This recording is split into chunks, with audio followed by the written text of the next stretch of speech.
Hi mga guys, so kani ay ambot na lang.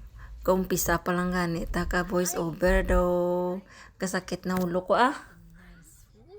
O unsaon ko ni tapuson mag voice over ambot basta wala dito wala diri.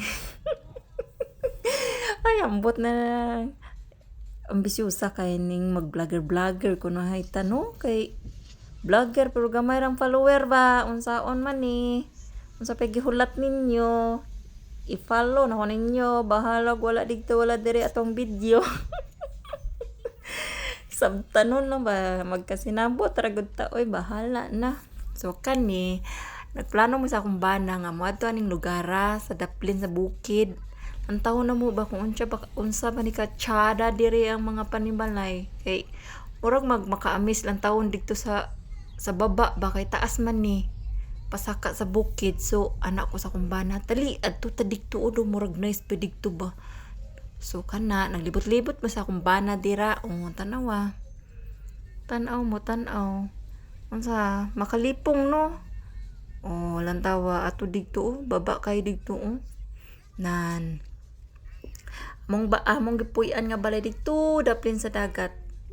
Ay makalula anong pababaan ni ba. Tanawa. Nice kay no?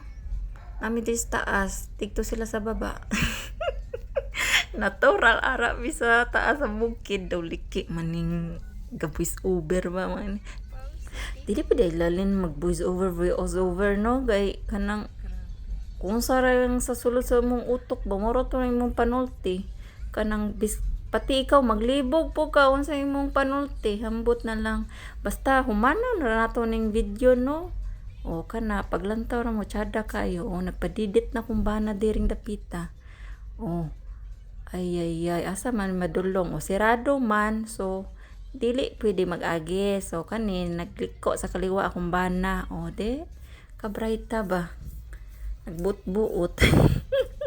Ang importante makapanaog mo aning dapita kay lisod magsigara miglibot-libot diri mo kog kalipungon. So ana dito migikan sa pikas na naglibot-libot rami para lang maglantaw aning view sa balay dire sa taas sa bukid ang tawa sana all dato.